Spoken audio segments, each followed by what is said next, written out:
All right, everybody. Welcome to another episode of the Ask a Cycling Coach podcast. If you're joining us here on Facebook Live, we appreciate that. We're glad you're with us, and you can send in your questions at any point, whatever you may have. You can ask us those questions, and whether they're training related or not, and we'll get to them. You can just type them all throughout, by the way, and we'll comb through all the comments. So no worries, you don't have to just type them in at the end. But we're glad you're here sticking with us. So, guys, you ready to kick off the podcast proper? Ready. All right. With that, welcome to the podcast. It's dedicated to making you a faster cyclist, the Ask a Cycling Coach podcast presented by TrainerRoad. I'm Coach Jonathan Lee with our head coach, Chad Timmerman. Hi, everybody. Our CEO, Nate Pearson. Hello. And we are going to answer more of your cycling and triathlon related questions today. You can submit them at trainerroad.com/podcast. And we comb through those every week, and we will, we'll try to pull as many of them in so that we can answer every week. We're a bit earlier than normal, and it may be a bit shorter than normal because we're kind of on a crunch schedule today. We also have no producer with us today, so we're kind of winging it on our own. So bear with us if we have any issues or if there are any missteps. It's going to suck. Sorry, everyone. We're making do. With that, before we get into the questions, a few things. So we have the Cyclocross Nationals is coming up next weekend. So right now it's January 3rd. Wait, where is that? It's in Reno, Nevada. Where are we? Yeah, that's true, actually. Good point. Over the course of the week. Yeah. And we are in Reno, Nevada. Mm-hmm. It's pretty cool. It's in our backyard. Almost literally. Right. Ride that I did on Monday or at some point this weekend over the holiday weekend, I stopped by the venue because they've made a lot of adjustments because it's traditionally just a park and there's trails and things, but it's not like a riding park like something like Valmont Bike Park in Boulder or anything like that. Just normal park. Yeah, and they've had a really big cross race there before called Cross Reno. The course doesn't share a whole lot with that, actually. It's kind of different. But I saw the off-camber section that they've spoke about a lot. Do tell. It's off-camber. It's pretty serious. Like rideable off? No. Not rideable. I think in spots it isn't yet. Right. However, once you get tires on the ground and everything else, I bet there will be ruts that form because we're expecting, throughout the rest of this week, we're expecting rain. It's off and on, and that should soften up the dirt. There won't be tires on there until next week because it's all fenced off and everything else. But I could see, and it looks like into next week even, there's a chance of rain and a chance of snow. Yeah. So it could be very stereotypical cross weather that we have. European cross. Yeah, and I honestly think that mud might be good in one respect because they did a great job of leaving, in terms of the off-camber, they did a great job of leaving it rough. So right now it's kind of like a grassy slope, and they chunked it up, and you can see clearly where the course is going to go because they roughed it up, but they didn't necessarily take the camber out of it, if that makes sense. Yeah. I'm going to be running that. And you know what? It might be pogoing. Faster in spots, or, right? Tripod. Yeah, tripoding, which you mean by kind of skateboarding with your foot? Basically, yeah. Which I'm not sure that's going to be any faster than running, but yeah, I'm only doing one lap, so there we are. We should talk about that. Yeah, so there's a whole bunch of races you can do. None of us are doing the actual national championship event. No, I think so. I had the intention of doing so, but resetting with a knee injury and everything else, I took competitive aspirations completely out, so then I could put time into recovery. I think all of us have one reason or another why we're not doing the championship race. So. Not fast enough. Yeah, I don't have any fitness right now, so I don't need to embarrass myself for any more than the 8 or 9 minutes that lap's going to take me. I don't want them to pull them out. So Chad's saying that I'm doing the most races. So I'm doing the non-championship race, and then I signed us up without their knowing a team relay. There's 4 of us going to do a team relay, and our producer, Bryce, one of our producers, he's going to do it with us. Bryce Lewis, Who's our fourth? You, me. Us 3. Oh, you are doing a lap. Yeah. Oh, yeah. Yeah, he'll do a lap. I'm doing Okay. a lap. Yep. Yeah, it's going to be fun. There is a locals race right before that.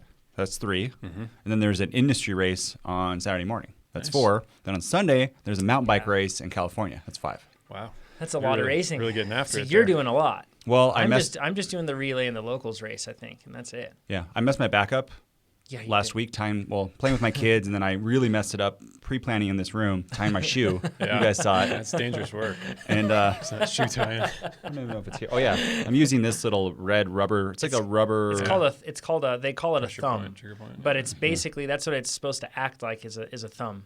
And it's actually pretty darn effective. Yeah. I've just started using it yesterday behind a chair, and it really helps. And then a listener sent us that Treat Your Own Back book, and Chad brought it in today, and I'm going to start using that today. That's good stuff. I also have like a little training camp this weekend for 3 days. That's right. Like For what it's worth, I injured my back just prior to single track 6. So And you can do it. And you can soldiered through. I hobbled through. Every other day, still soldering through. You created something. They actually have that option now for that race. How cool is that? Every other day. The Timmerman. The Timmerman. Yeah, exactly. It's called the master's plan or old guy's plan. There we are. So it's going to be really cool. I'm excited to have cross nats in our backyard. We all are. And we're also going to be having an event. So the pros race on Sunday, the final day. But we are the evening before that. So that's going to be Saturday at 6 p.m. We're going to have an event here, an athlete panel of sorts. It's going to be a live podcast. So for those of you that watch the podcast live or listen to the podcast, you'll be able to watch it live on Facebook and hopefully YouTube as well. You'll be able to hear, we're going to have 2 athletes. It's going to be Cody Kaiser and it's going to be Courtney McFadden. And they're going to be our pro athletes that we are going to be talking to about skills, about every little thing that they do to become faster cross racers and that we can do to become faster cross racers too. It's going to be kind of it will be a panel, but it's going to be a discussion with them more than just like a question and answer purely situation. So if you're here for the event, though, for Cross Nationals, you should totally come. It's going to be a ton of fun. Sierra Nevada is going to be bringing a bunch of beer over. They sponsor the Nationals event, so they're bringing that over, which is going to be cool. We're going to have some swag bags for folks. It's going to be a lot of fun, so a good time to hang out. If you want more information on that, you can go to our Facebook page, and everything will be updated by end of day today to make sure that everything's crossed off the list. We're just waiting for some final details. So, it's going to be a ton of fun. So tune into Facebook's TrainerRoad's Facebook page, and you can find the information there. Will you be there, Chad? Yeah, I plan to certainly be part of it. You bring the crowds. Everyone wants you. It's true. It's going to be good. So the other thing that I wanted to mention before we go, or before we jump into these questions, 2 things actually. First, once again, if you use TrainerRoad, go into your profile on TrainerRoad.com, go to RideSync, and then sync up Garmin Connect and Strava, one or the other, whichever ones you use. Sync them up to TrainerRoad. Oh, Got yeah. some exciting things coming. And someone told me, too, they said, well, I don't want to sync both because then I could get, like, duplicate workouts, or if I push one to Garmin, it would go to Strava. Yeah. That doesn't happen. So we've thought of that. Yep. And the other companies have thought of that. You won't get duplicate workouts. So It's better to sync both. Yep, absolutely. And then the other thing that I wanted to mention, we talked about this, and it was on camera, and it was published this past week, power versus heart rate. Oh, yeah, okay. Yes. Yeah. It's like, what do we say? So we had a discussion on that. It's a question that we commonly see. A lot of people ask, my heart rate says this, and I'm trying to follow these power targets. Mm-hmm. Should I pay attention to my heart rate zones or that? Or they have plenty of other questions about heart rate and power, how they relate, how they compare, everything else. So we had a pretty in-depth discussion on that. I think it's about 20 minutes long. And the one thing that I think that if you feel like you know this back to front, at the very least, you could get some insights in terms of either how power works, what you can glean from power, or how heart rate works and what you should glean from that. So and how superior power is when it comes to interval training. Yep. If you've listened to every episode of our podcast, it'll probably be all repeated content for you. Mm-hmm. But it's also a very good video to share with someone who maybe is new to power. Like, some people don't, they don't, a lot of people actually, majority of people don't know what a power meter is. Why would I use it? Mm-hmm. And then this is something that you could then show to them, and they would say, oh, I understand now why I could train with a power meter. And we really tried to break down the conversation in a very structured way like that, so then it would be easy for folks to understand. Even those, I had a litmus test of sorts, and I had a family member that's not a cyclist watch it and ask them what their thoughts were, and they weren't actually confused. Was it your mom? They say, yeah, honey, it was great. No, I did not. So anyways, it's a good option to do, I think, and good call, Nate, on sharing that out. Yeah. One thing before, and then the final thing before we get into the questions, we have a ton of reviews on iTunes, which thank you for that, by the way. We have 5 stars on there, and it's awesome, and they continue to add up. Please continue to do that, and we hear a lot of people praising the podcast, which we're grateful for that too, and they sign up for TrainerRoad as a result. Another thing you can do if you appreciate the podcast or anything else is to share the podcast. It's pretty simple. You can share this live stream you're watching now if it's on Facebook, or just share the podcast link that you're listening to. That would be super helpful. We always appreciate it. So let's get into the questions. We had a lot of them this week. David says, I'm new to TrainerRoad and really stoked to finally have some structure for my training. I'm in the 4th week of the base phase for Olympic distance triathlon, and I'm doing the mid-volume plan. I'm finding that, and for those that don't know, those are our training plans that we have structured in TrainerRoad. I'm finding that in the warm-up phase of a workout, my legs feel heavy with lactic acid. So that's his assumption there. It's actually hard for me to meet the target watts. After the warm-up, or at least early in the main workout, however, I feel fine, and my legs feel quick and light. My question is, what is this telling me? Am I not properly cooling down? Am I on the verge of overtraining? Or is my body simply in the process of absorbing the work I've been doing? Chad, do you want to, should we, let's actually, you've got a good lay of the land on this one, so go ahead and kick it off. I have several things to say. First off, warm-ups are hard. They typically are. I mean, they're taking us from a pre-exercise state to a pre-workout state. That transition is seldom easy. Sometimes you have that rare day where you feel good, and as soon as you get on the bike, everything goes well. But for the most part, that warm-up is kind of hard fought. Okay, yeah, and actually to share something on this, I remember this summer I did a week where I had 5 races in a week, kind of like what you've got coming up. And I remember dreading the warm-ups. You call it Speed Week. Speed Week, yeah, I did, yeah. Yeah. And that's a joke on the actual Speed Week, which is a whole series of criteriums that I would really suck at. But anyways, I remember dreading the warm-ups before those races because they were short, hard races. I remember dreading the warm-ups more than I did anything else. I was like, oh gosh, this is going to be really in my bike classes, I had to coax people through the warm-ups. I know the workout looks menacing, and I know the warm-up's already difficult, but get through the warm-up before you start worrying about the rest of the workout. Yep. And that's basically my advice to you.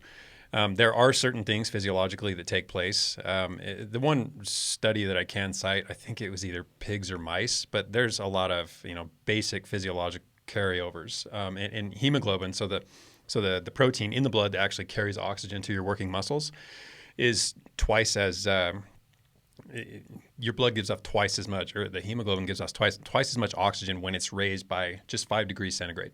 So we're just talking a little bump in the temperature of your blood, and a lot more aerobic respiration is possible.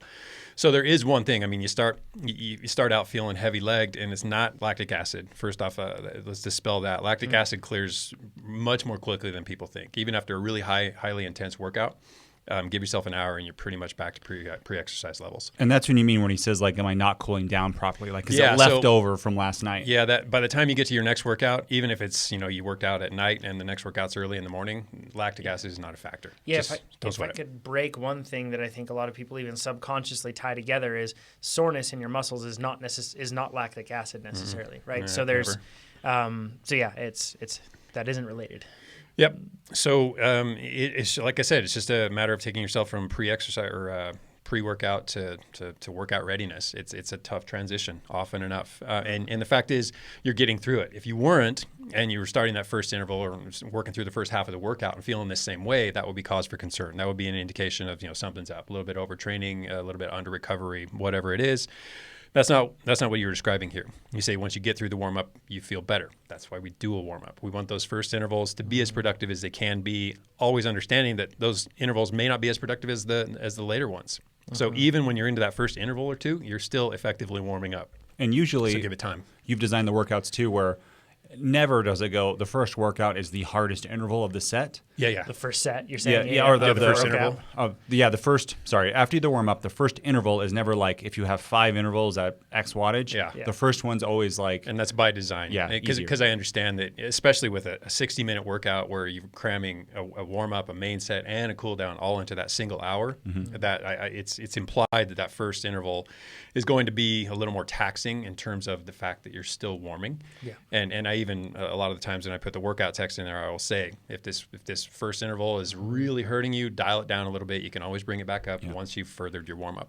If I had unlimited time, I would do like an hour easy warm. I would like, you know what I mean? Like you would warm up for your warm-up. Yeah. Yep. And you could really stretch it out and you would feel like no pain. Like it would it would lower the RPE for the warm-up and the first interval a lot. Ideally, I would like people to be able to spin for 15 to 20 minutes. Just get on there at 40, 50% of FTP and just spin the legs. Yeah. If you have then the time, do the warm up. Yeah, and that's the thing. We're all constrained by time to some extent. Or you can just harden up and get through that little, because usually the warm-up's not that. I mean, I know what you mean by that. You're saying push through and push trust, through. Right? Yep, push through and don't trust. Let it discourage you, though. Don't let it derail you psychologically for the rest of the workout. It's not necessarily indicative of the way the day is going to go. I look back through my workout notes, and I keep like ride notes after I do each one, TrainerRoad, and so many of them say, I felt bad at the beginning, and then I got into a rhythm. Yeah. And I actually look at yours too, Jonathan. Yep. Same thing. I felt bad at the beginning, then I felt to a rhythm. Yep. And you just push through. Happens. Yeah. You know, something that I would also say, you mentioned that you're in the 4th week of the base phase. I've noticed that as months tick by and I'm very structured with my training, and usually when I'm following TrainerRoad workouts, usually those warm-ups are pretty short. And I'm a time crunch or I'm a normal athlete like the rest of us, so we're time crunched, right? So as a result, you know, I start to get used to those short warm-ups, and you'll be surprised if they're difficult now. I always find that, you know, by the time I get into the build phase or even toward the end of base, and sometimes maybe it'll take a long time to get into the specialty, but you'll be used to those shorter warm-ups. Like, I do think that there are certain trends, you know, as you age, they say that sometimes you need more time to warm up. Seems to be true. Yeah, I feel it. Yeah, but at the same time, I think it is somewhat trainable. Like you can get used to a shorter warm up, but it's certainly, if you have the time to do more, great. I always notice, for example, like I did a short ride. I'm trying to take advantage of every moment of dry dirt that we have right now on the weekends, right, with longer rides. Man. And this weekend going out, one of the rides that I had, the plan was to start, and it's like a super steep 1.5 mile long climb with like 38 switchbacks, and you climb 800 feet. The absolute worst way to warm up, right? So I made a conscious decision that I was going to ride around beforehand before I got to that. So yeah, and that's if you can tack on even 5 minutes to your warm up. I said 20 minutes would be ideal. Well, it's ideal if you can just get in an extra 5 minutes of easy noodling and then start the workout, work through that warm up. Even that'll have an impact. Easy way to do that too. If you have a dumb trainer, you can just kind of spin for 5 minutes and look on your phone. Yep. But if you have a smart trainer, usually if you don't have TrainerRoad pair and you have like the app closed, just the natural resistance will be enough. Right. Like without the thing, like without it connected to it, really like turning on the magnets in it, or the I'm not really not magnets, but the electrical, whatever the resistance system is on those. Yeah. That'll be enough, and then you can do that for 5 minutes. Or like I'm always like, it's.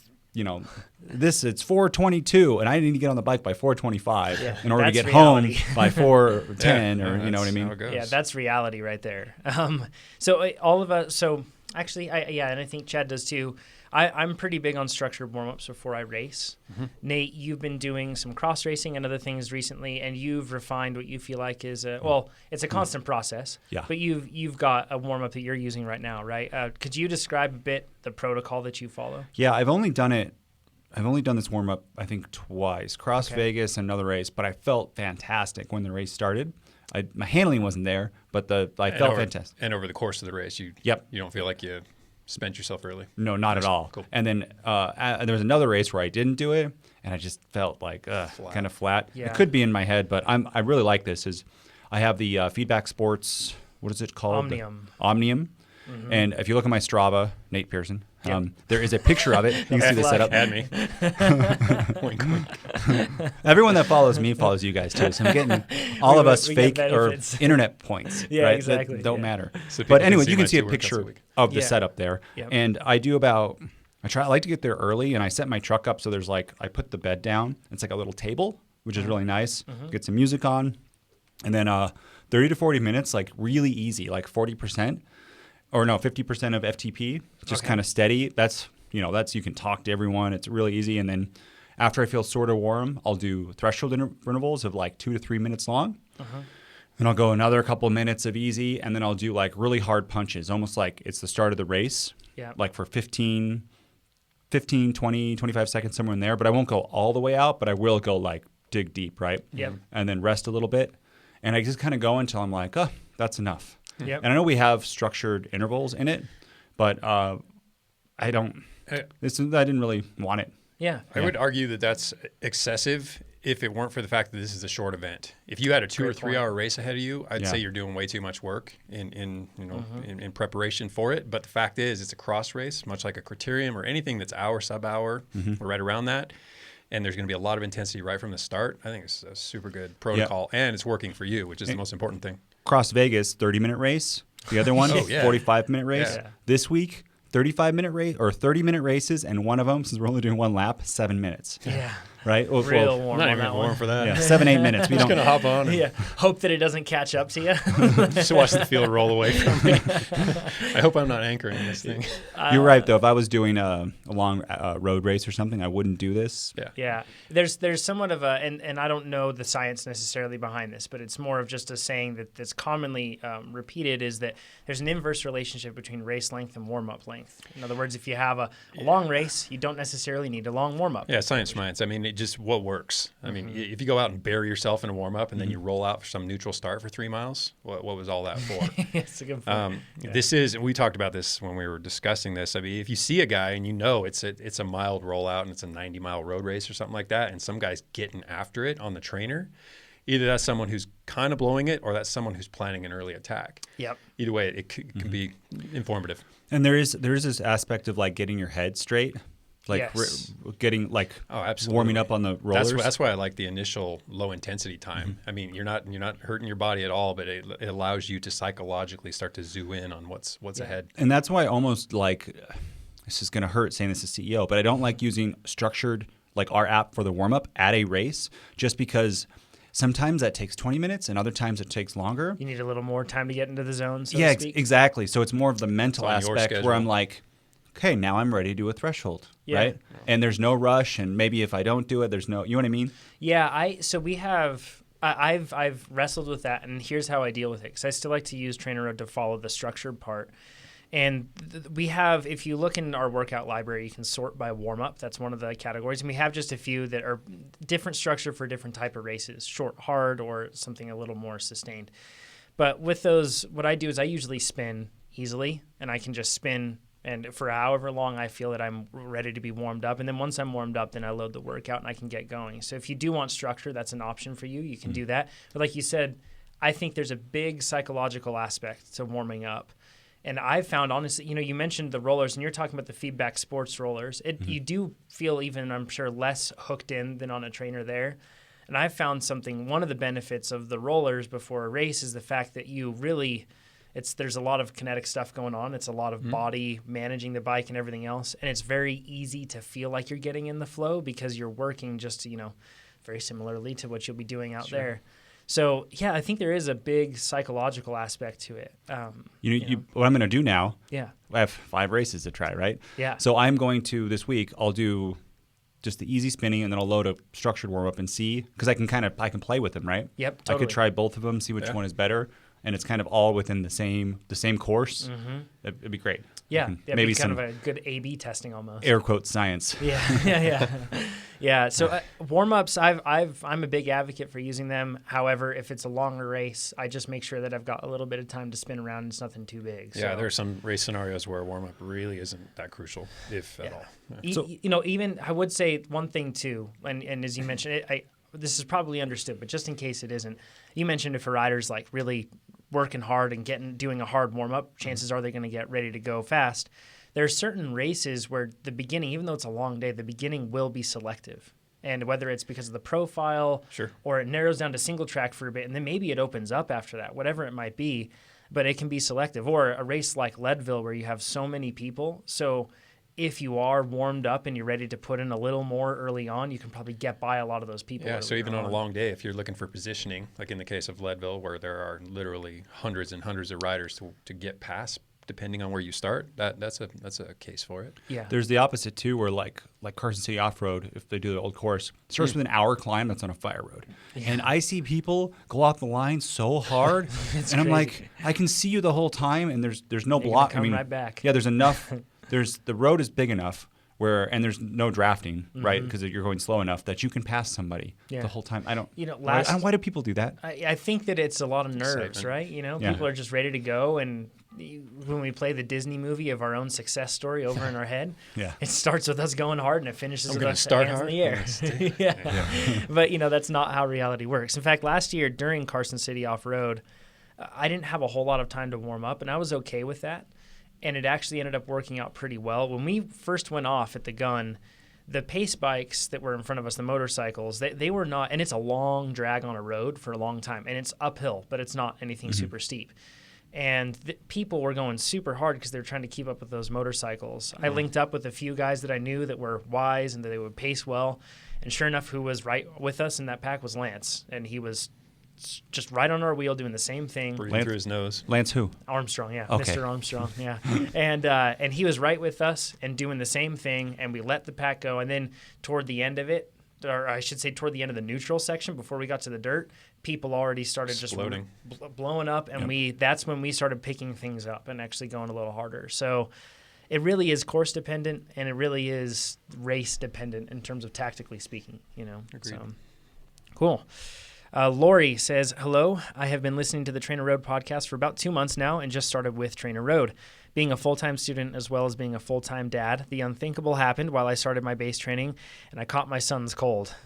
That's as unthinkable. I understand. Perhaps what you mean by that is like unfortunate, but if you have a child, you're perennially sick. It's very thinkable. Yes, very thinkable. Yeah. Being former military, I used to push past the 103-degree temperatures, and he's talking about his fever, and go out and run for 5 miles or do an hour workout and still work a 10-hour day. Yikes. So my question to you is, should I just take the time off the bike and rest and start back up once I'm 100%, or push through is a common question.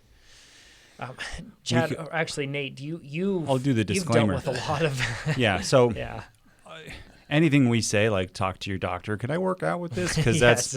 I don't, you know what I mean? Like this is serious stuff. We're talking about our experiences. This is not medical and advice. frankly, there's just not a lot to be found in terms of clinical research or studies. Yeah. That say, you know, if it's a head cold, yeah, you're good. If it's lower than that, you're not. Yeah. There's nothing that I could find that backs that up. There are bigger problems to solve, I think, in the world of Right. science and research than whether I should do my workout again, right? And we're going to be talking about anecdotes. Yes, we will. But, That's all we got. Yep, that's all we got. So just say that. So I have a low, what's called IgG3, which is a antibody. I think I'm saying that right. I might not. There's probably some doctors shaking their head.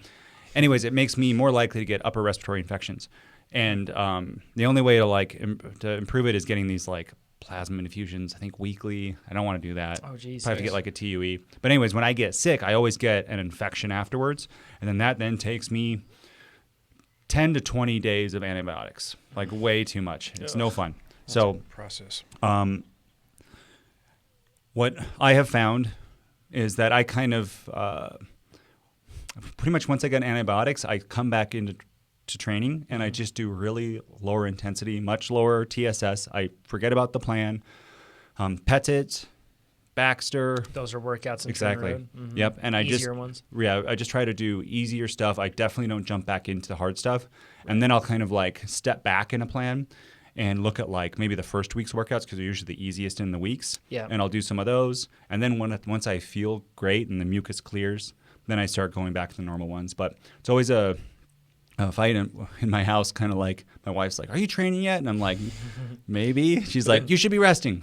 This kind of goes hand in hand with the whole, if it's above the neck, you're okay to train. I mean, because your sinus infections stay there. They don't like become bronchitis or anything. Nope. Yeah, it's always above the neck. Yeah. So, and this is the rule of thumb that I've used over the years with coaching clients and the cycling centers, and just basically, if it's a head cold, you can probably get away with low intensity stuff. It seems to pan out. People don't. I mean, maybe the sickness is prolonged slightly longer than it might have been otherwise, but how much fitness do you lose? And you got to weigh those two things. And as endurance athletes, it's worth weighing. In one respect, I've found that if it's above the neck and it's just, something up in the head, I've actually found some benefit to that low intensity As have I, exercise. It helps me drain and it helps circulation. Exactly right, which You know, can help healing. But it's something that I want to be clear on is like a lot of the time what I'll do is I'll pick workouts from a recovery week, or I'll just do, like you said, a really easy workout. Yeah, and if I'll repeat that one. Any form of illness, high intensity training is not part of the picture. Yeah, like I don't want to tack on any training stress. Like that's not my goal because my body needs to be focusing on recovering from the sickness. I don't need to add on recovery from the workout because it's not going to be very effective at doing that. No. So I pick, very low intensity stuff. I'm not looking at like I need to keep my mindset is not I need to keep getting faster or I need to keep working on this. Instead, my mindset is do your best to manage this current situation and take care of the cold. That's where I'm focused. I think I can't quote the study, and I should have looked this up before, but I remember reading one before where it was like, if you have a cold, like low intensity aerobic workout, Can be therapeutic. Reduce the time of the cold. But I don't really know if that's been repeated or anything like that. But that's if you're interested in that, I would Google around and try to find that study. Yeah, when it's below that, and also just for anecdote's sake, like you said, you have if you had a 103-degree temperature, I would not be doing anything. I wouldn't be doing anything. Oh yes, no. If I have any temperature at all, no way. Yes, and if I have a fever or anything like that, I'm No, not your doing body's that. already working to fight something. Don't need to heap stress on top of that. Yeah. And the other thing, once you're better, it'll come back quickly. Yes. Right. Yes, that's what I found too. And you may have to make, like we talked about last week, you may have to make these small adjustments. Turn the intensity down on a workout, or maybe pick a lower or a shorter version of one, or maybe pick one that's just a lower intensity workout than what you and know when it's best to just bag it that day. If you're feeling that bad, getting on the bike is probably not the right answer. Yeah, if you feel like not getting on the bike, err on the side of caution, people. Yeah, don't get on the bike. Yes, and that's a good point, because erring on the side of caution stops you from going into that hole. Because once you go into a hole of fatigue and stress, it's really hard to get out. So if you can avoid dropping into that and you can just kind of hover around the rim for a while, it's probably going to be better. And probably the best bet, because I know there's people here just screaming at us right now, go, hey, doctor, when can I start training again? And he'll probably say, or he or she will say, after this many days, right? Yeah, exactly. Yeah. Or when this happens. Yeah. As soon as you're, just talk to them. Don't listen to us. Talk to your doctor. we can just erase that whole question. I told you it was going to be a bad one. I think it's good. Hopefully we gave some people some anecdotes they can relate to. So this one's from Steve. He says, gents, hi there. I was hoping to pick your brains around my current setup and training requirements. I'm nearly 43 years old, 6'2" and float, not 6'6", Nate, and float between typically 75 to 76 kilograms in weight. And to date, haven't been doing any upper body workouts at all. My current turbo trainer is an Elite Turbo Mu Smart B+, and at the moment I'm using the built-in power meter. And he says, I don't think this is a real power meter. How most smart trainers do that is based off of speed. A lot of them will measure the power based off of the speed at which you're spinning the trainer. So just so you know with that. And he's using that for power, cadence, and speed. Based on the numbers generated from the Elite into TrainerRoad since March, I've gone from an FTP of 236 to 256 over the past 9 months. Great job. Nice work. Which is currently working out for me at around 3.4 watts per kilogram. Solid. Yeah, it's good. I also only recently changed my power smoothing from 10 seconds to 3 seconds after listening to the recent podcast episode. He says that's helped him, so good to hear. He says, I'm not racing and typically use TrainerRoad workouts to fuel my weekend rides and trips to the Alps or Europe a few times per year to simply enjoy my time on the bike through simply being bike fit. I love that. Like, you don't have to have a race to be using something that's structured training. Like nobody wants to be that guy that all your friends are waiting for on a ride. But then also going to the Alps or somewhere like that, it's much more enjoyable when you feel like you aren't on death, knocking on death's door. I feel like when I look back at my life, I'm going to we should fix this. Like all the racing I do, what if I take out some of those races and go do a trip in the Alps or ride my bike? Did that last year. It was sublime. Right? Like, was that more fun than what if you would have wrong? What if you would have stayed here and done like derailed my whole competitive year? Actually, it was too enjoyable. Yeah, but I mean, like you saw the light, right? It's such a. I like when people send this stuff in because it sounds so appealing, and I haven't done one of like. Non-race, kind of enjoy it, as I'm always so competitive. To 45 years of age to get around to it, so you're still ahead of me. Okay. We actually talked about doing something over there in Europe just a few days ago, but it's competitive. It's competitive. All right. He says, I also split my time pretty evenly between road biking and mountain biking here in Scotland. My two questions are, if I was to swap to, say, a Stages power meter, for example, over the built-in Elite power meter, will I notice a big difference in power output? If so, do you know to what extent, higher or lower? No clue, and it doesn't really. As long as it's consistent. Like the only thing I'd be concerned about is if it measured a different wattage, like at 100 watts versus 300 watts, is the difference between the stages. If it's always 20 watts, it would be, who cares, right? Exactly who cares? Right. Because if you're using the same power measurement device and it's calibrated in the same manner every day, then that's what matters. And I think the best thing to do would to look at, go to DC Maker's site and look and see because he does these things. He does rides with like 5 power meters on it and the trainer, and you can see how it tracks. And if it's great there, I would just trust him, although there's manufacturing differences. But honestly, with power meters too, they're all they're usually 1.5 plus or minus % accuracy too. Right. And that's more than people think also. It is, yeah. So I would save your money, but I do think it's good to have a power meter outside. Yeah, we hear the question a lot: should I get a smart trainer or should I get a power meter? And we always say power meter because then you're going to have power inside and outside, and all you have to do inside then is just shift and change cadence to hit your power targets instead of have something do it for you. Yep. So it's definitely something. It's not uncommon to see a difference between two different power measurement devices. That's not uncommon, but the principle here, the operating principle is, as long as you're using the same device to measure power and it's calibrated the same from day to day, then you're still going to be getting the benefit of training with power. So that's the most important part. I mean, that even goes for virtual power. If you're using that and you don't have a power meter with TrainerRoad, you still get the same benefits as long as you keep certain variables the same, which in this case, you don't calibrate your power meter, you just air pressure and roller pressure. So just to answer his first question, I wouldn't get a Stages just to like override your trainer, but I would get a Stages to use it outside. Yep, exactly right. So I guess I would buy a power meter in this case. Number 2, he says, I'm also a black belt in Taekwondo, and I want to add some additional upper body mass to help in not only Taekwondo competitions, but I also think this could help me improve mountain biking overall too. We agree. That said, will it have an adverse effect on my power to weight ratio, assuming I'm heavier when I do add more lean upper body muscle on the road bike? So it will affect your strength to weight ratio, your power to weight ratio. I mean, that's just math. Can't argue that.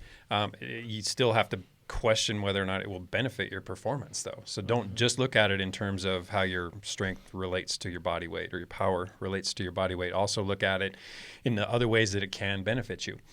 If you're a pure climber riding the Tour de France, every kilo, every percentage of a kilo matters. Yes, distinctly matters. In cases like ours, mostly Nate's and mine, it matters far, far less. And that extra muscle, I always use the term that fat rides and muscle drives. So consider the content of the tissue you're putting on your body.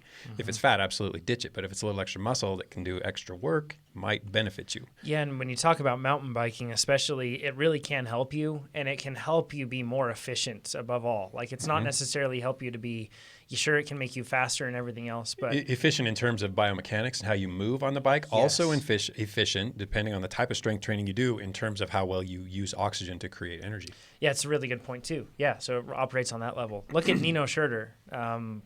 Look at the majority of the top cross-country athletes. If you look at like Keegan Swenson on Instagram, you'll see that. The majority of that guy's posts are always focused on strength training. He does a lot of strength training. And the thing is, though, strength training doesn't necessarily mean that you're going to pack on a bunch of muscle mass and get heavy. Like, strength doesn't always equate to full-on weight. Like you said, what if you're doing more strength training and as a result you're just you're burning more calories than you were before, and as you may be dropping some fat and you're replacing that with strength. Mass that works, mass that absorbs energy, consumes calories, so to speak, such that you're actually more physiologically active even when you're just sitting around. Yeah, and you can definitely see it in cyclocross too. Look at Matthew Vanderpool. He has broad shoulders. And he's strong. Like, he's not a little stick on a bike. He's really strong. He's really strong. Van Aert too. Yeah, Van Aert. All the top guys. All of them have strong bodies because they need that to go fast in cyclocross especially. And road, don't get me wrong, you don't need it as much. But there are guys like, and I know if you were to place Tom Bonen next to a normal person, he would look relatively small. But compared to other cyclists, a guy like Tom Bonen was a relatively bigger guy. Fabian Cancellara, same thing. And those guys still carried strength and muscle mass in their upper bodies. But too, we're talking about the pro ranks, right? Yep. And we're not pros. Yeah, most of us aren't. Yeah, most of us. I mean, far majority. Looking not so sickly and having strength and throwing out your back, being when a healthy you're human. Shoe. Well, I made a mistake. Is I was doing upper body lifting, and my twigs are now maybe a stick. And the reason for your upper body lifting, it wasn't for like a performance issue necessarily, like in terms of like being a faster bike rider. Well, no, it's two things. Okay. Well, three things. One, mountain biking, because definitely holding that that mountain bike video, holding that position with the deep hip hinge, I would get so tired, and then I would just kind of sit on my saddle and like fishtail down. The abuse of the terrain, the way it knocks you around. I mean, you have to work to control your bike. It's not just subtly leaning it like you do on a road bike. Yeah. Two, my wife said, "Hey, hey there, you're getting a little." Far more importantly, you look like an alien. Yeah. And then three, we have our big 40K TT coming up, and it's flat and fast. Upper body mass is is not going to really, it might increase my frontal area a teeny bit and that acceleration off the line a teeny bit, but as I'm up to speed, it's really not going to affect me very much. Yeah. Exactly. Yeah. So what my mistake was, though, is I was not doing any legs. I'm like, my legs are getting worked enough. I was doing upper body strength training, but I didn't do any like full chain stuff in my back. Link it all. Yep. Yeah. And normally I would start my back days off with deadlifts, and I skipped these because it's going to work my legs too much. And this is the first back injury I've had in my life, and I think it's from I threw my kids around for like an hour, and then that night I was like, oh, what's going on? And it got worse. I think it's from strong up top, strong glutes and hamstrings that are tight, weak core, weak lower back. Yeah. And that's a recipe for... You're just asking for issues. Exactly. Yeah. And if you're a cyclist and you're driving things down, and you're an average cyclist like all of us, and you're driving things down to that fine line and you're really trying to optimize your power to weight ratio and everything else, don't forget the fact that you might be compromising the quality of life outside of that. You know, like being able to throw your kids around and do that sort of a thing, that should be something that you can do without being, any trepidation or anything else, because that's just living life. And do you guys want to get into the science of it? Yeah. Yeah. Okay, so when it comes to strength training, we're after, one of two things, probably a bit of both. You either want strength or you want mass. With mass comes strength. But as endurance athletes, we just want the strength typically. We don't want extra mass to drag around. We just, My wife wants the mass. As cyclists, as endurance athletes, we're not looking for the mass. So we have to shift the type of lifting that we do. And that's heavy lifts, minimal reps, and a particular type of adaptation. This isn't something you can jump into, though. There has to be structural support, anatomical adaptations, stuff that sets the stage so that you don't injure yourself when you try to move these heavy loads. Obviously, form is a factor as well, huge factor. So it comes down to a battle between strength gains without hypertrophy or increases in muscle mass. You lift weights, you're going to incur some form of hypertrophy, whether it's myofibrillar or sarcoplasmic, whether the contractile proteins are actually getting stronger and bigger, or you're pumping more non-contractile stuff into the cell and inflating them, making them big. And that's a difference that is really achieved versus the load and how many times you move it. So if you're in like the 3 to 5 rep range and you're lifting a heavy load and recruiting, if you think about that muscle fiber spectrum. Slow twitch fibers can't carry the load. They recruit the intermediates. Intermediates can't carry the load. You start recruiting the fast twitch. The muscles fire in that continuum. So if you want to hit them all and you don't want to incur a lot of gain, you do the heavy lifts that involves all the fibers. This is where that efficiency argument, aerobic efficiency improves with heavy strength training. That's where it starts to come into play. You got more active muscle fibers. Think of a sprinter who jumps, or just any rider who has to surge suddenly. If you can fire a lot of muscle fiber at once, and it's just a matter of how well your brain communicates with your muscles, that has nothing to do with added mass. That's just more muscle fiber doing its job. And that's what those heavy lifts are about. You start gravitating into the higher rep ranges with lower weights, spending more time under tension. That's when the muscle fibers start to get fatter in some way. That might be undesirable as a cyclist, not for... Well, and you say fatter, you mean larger. Fatter is absolutely the wrong word. Bigger. Yeah. And so that range, it's normally considered the 8 to 12 rep range, right? Typically, it can 8 to 12. You can push it up into 20. The loads start to get so light then it's really arguable that you're not doing a heck of a lot of anything. It is arguable though. I can just hear my strength training coach. I'm sure he's listening to this right now, just thinking, Nate, what were you doing? Not working like the whole thing. Oh, it was dumb. And that's one thing that I would say, like for cyclists too, is I see more benefit in the dynamic movements that you're doing instead of just like the isolated machine stuff that you're doing in a lot of cases. It all has to be integrative. Everything. And technique. So Nate's got an epiphany. Before you share that, technique is so important with this if you're coming from... And that's why you don't jump into the heavy stuff. Yeah. Even if you have the strength to move it, if you can't move it safely, you are begging for dysfunction of some sort. And warm-ups too on heavy lifts. Yes, yeah. Especially for old folks. Yeah.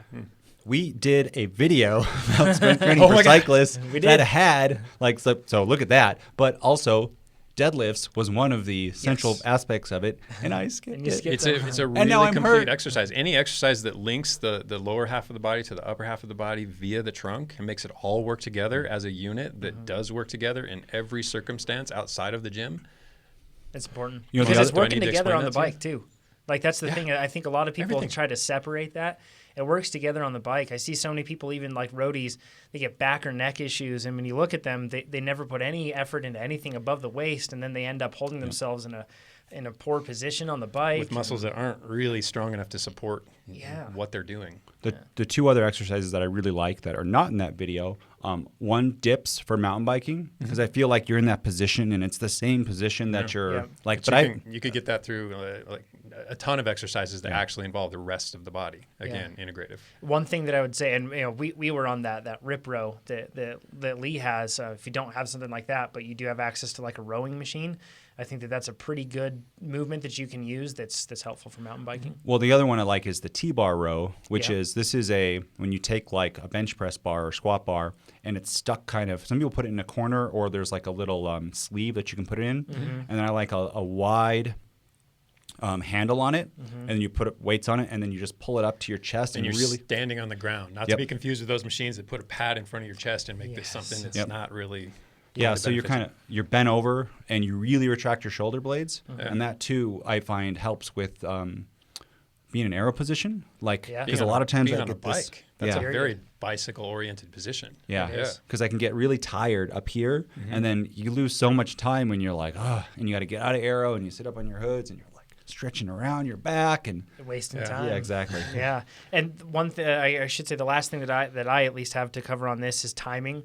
This is why, let's say that you are getting into weight training and it's something that's pretty new for you or anything else, or perhaps your priority is building strength and cycling takes a back seat to that, right? Yeah. In that case, it makes sense to put the weight training beforehand. And because a lot of the time, let's say that you're brand new to weightlifting. In fact, I just saw a pro cyclist on Instagram jumping into weightlifting last night, and it was terrible technique. It was terrifying. And in that situation, let's say that you rode all day, or you did like a really hard workout and you're worked, and then you go into working in the gym, that can be pretty dangerous. The same goes for any form or skill work. You have to be mentally sharp, intellectually sharp. You have to be able to do the job properly. And it's really hard to do when your body's fatigued. Right. And if you find yourself in a situation, though, where, let's say, you're well-versed in the movements and you know exactly what you're doing and you're working your way intelligently in with smaller work and building your way up, and your priority is cycling, then it makes sense to change the order in which you do that, and you'll have that strength training later. So, one more thing is we're calling it weightlifting. We have a high-level power lifter who works here, and he goes, dudes, it's weight training. Yeah. Weightlifting is like resistance this Olympic training, level. Training. Yes. Yeah. So when we say weightlifting, we really mean weight training. And it probably is more effective. We should be calling it strength training, I guess. I'm pretty sure that's what I call it. Yeah. Yeah, probably. I just heard him say it, so Jonathan. Yeah. But I say it too. Yeah, and if we slip, I mean, you know what we're talking about. We're sorry. Let's get into Corey's question. He says, hey guys, great podcast. I listen to it every chance I get, which is quite often in Brussels, Belgium traffic. I've been using TrainerRoad for about a year and a half and love it. I've improved my 70.3 bike leg to a 220 over a hilly. Yeah, that's pretty awesome. That's good. Over a hilly course in Luxembourg and a 228 on an even hillier course in Belgium last year, due in no small part to your workouts. My question relates to your podcast on heat adaptation. As I mentioned, I live in Brussels, and I plan on racing Ironman Texas in April. Obviously, my natural training environment will require I put some time in the bathroom with the shower on, and windows closed, and using TrainerRoad in order to adapt to a hot and humid environment. This will get me ready for the bike leg, but will it help me for the run? Is all heat adaptation the same? I ask because I don't have a treadmill, and I'm trying to determine how I will crack the nut of heat adaptation for the run.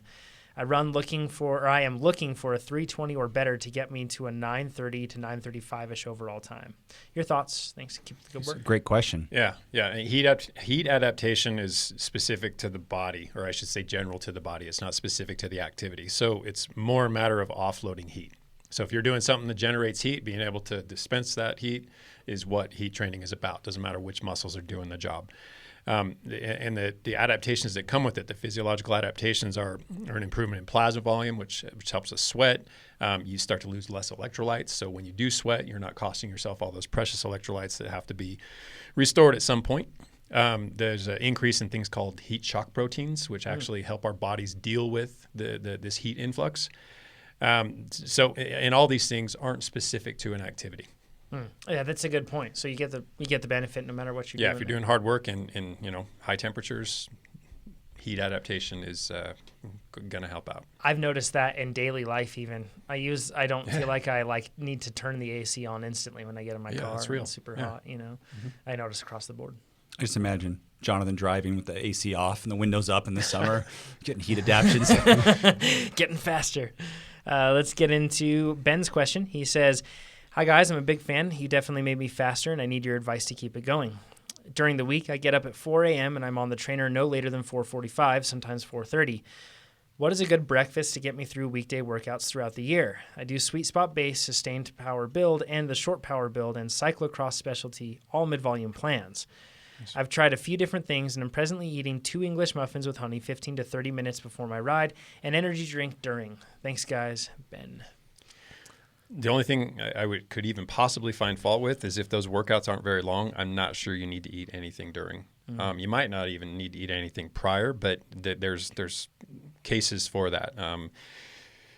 The fact is you're tolerating it, and if you're getting high quality workouts, it's hard for me to argue changing anything. If weight gain or weight management is a concern, the anything you ingest during the workout, if it's not necessary, you could eliminate that. Yeah. So what we're looking for, too, before a workout like this in the morning is high glycemic index foods. When we're looking at it 30 minutes out, yeah. Yep. Meaning something that can be processed quickly, Yep. right? Goes Gotta into get the in there blood. fast. Blood sugar gets raised, and you can use it while you're working out. Yep. Things you want to avoid would be protein, fat, fiber, Yep. slow or complex carbohydrate. Yep.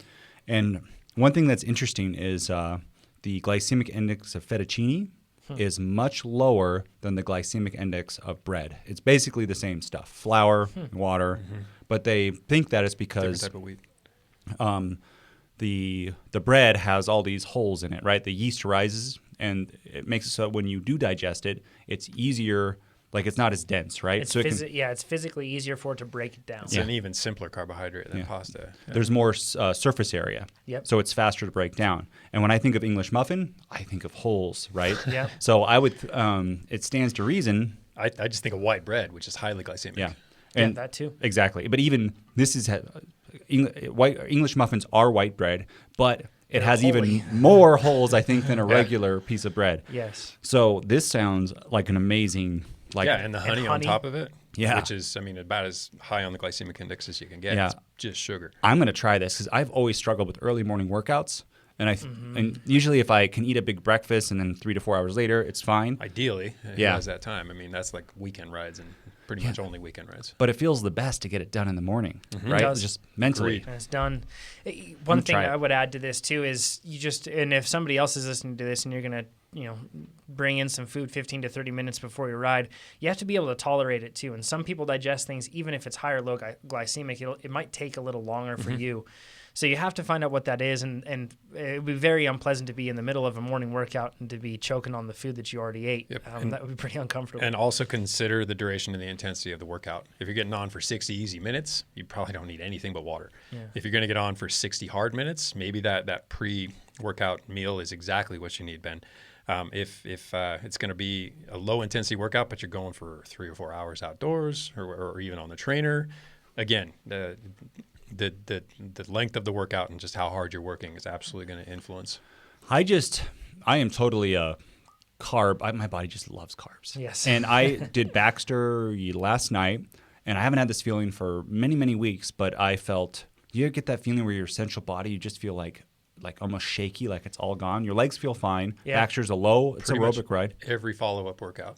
Yeah, so this was after a very intense workout that I did, a lot of sweet spot work. And then I kind of had a low carb dinner, and then my lunch was low carb. And then I got into that thing, and I was drinking water, and I just felt It's miserable. exactly. Yeah. And we ran out of sweet potatoes in the office, and I had like a big salad, but the veggies in it weren't starchy enough. Yeah. And it's just my point of saying all this is that really try to pay attention to what I eat and how I feel. Yes. And then play with that. Like I found it's really helped to kind of link those two together.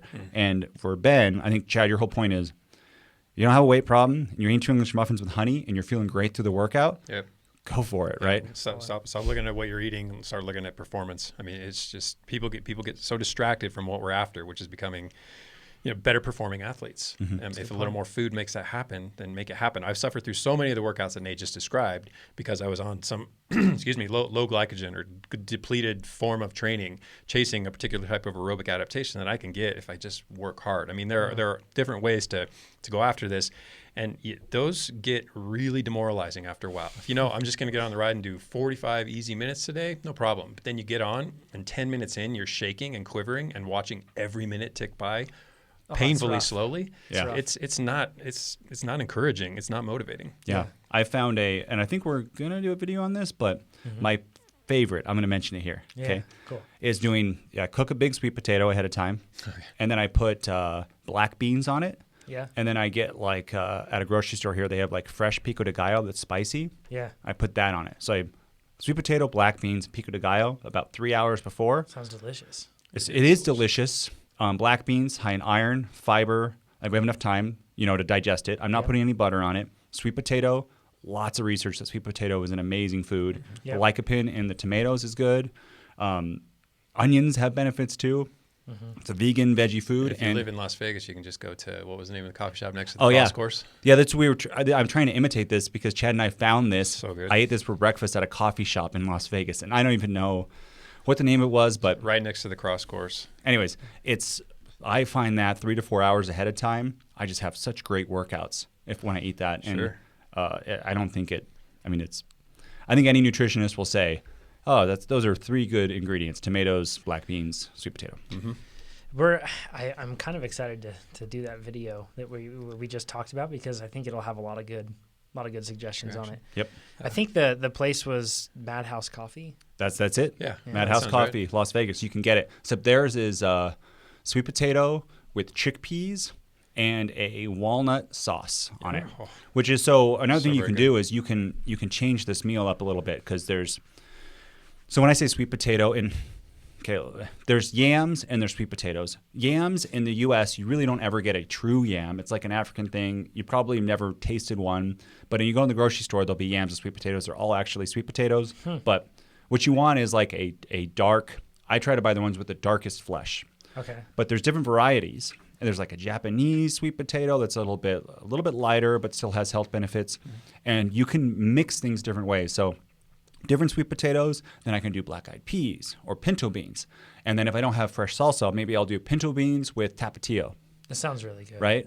I'm hungry. I'm doing fasted podcasting right now, so this sounds very good. Yeah, but you just change it a little bit, Yeah. and there's so many different types that you don't get tired of them as often. Right, which is an important thing too, because this probably, I don't know if this is the situation, but I could see your English muffins with honey, maybe Ben, getting a little old after a while. Right? And this wouldn't be very good 30 minutes before because it's high fiber and it's complex carbohydrates. Yeah, this is a time to couple break it hours down. out, sort of. Yeah, exactly. I had to wake up at 2 a.m. to do this. Yeah. But I forgot what I was going to say. Do you want to jump into Nate's question? The Sure. next one? Yeah, this ties in nicely. Yes, he says, hey, Sorry, Oh, I remember you got now. it. Okay. One last point, which is really important, is you can cook your sweet potatoes ahead of time at home, bring them to work. I do all this at work, and then you just bring a can of beans. Kudos to you if you could cook your own beans and stuff, but that's not happening.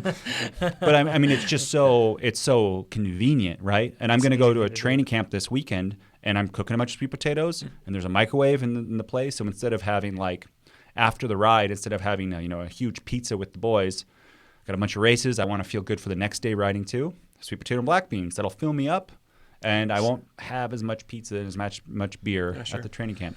Yeah. No, it's good. Great advice. Nate says, hey guys, love the podcast and listen to it every week. I'm gearing up for the 3rd season using TrainerRoad for my cycling workouts. I'm only targeting one A race this year, which is the long course duathlon Worlds at Powerman Zofingen. Cool. I think that's how you'd say that. Sure. So I have a bit of a longer off season. Since this race has a lot more hills than a normal triathlon, I'm putting more focus on power to weight than in previous years. Probably wise. I'm considering a 6-week weight loss phase, and he says that in quotes, right before starting my base build specialty progression. So let's talk about that real quick. Okay, cool. Excellent timing. Try not to couple weight loss with training. It can't be more succinct than that. Yep, great point. My question with this is that I have read in a few places that waiting to eat for up to an hour after a workout gives your body more time to burn fat. I've never tried this because I also know how important recovery nutrition is. I usually drink a glass of chocolate milk after every workout and then have a full meal an hour or two after that. Would it be prudent to skip this recovery drink during my weight loss phase to increase fat burning? Yeah, so we typically address post-workout nutrition with the concern of replenishing glycogen stores, but we're going to approach it from a different angle today and talk about other aspects that people don't consider when they fuel post-workout.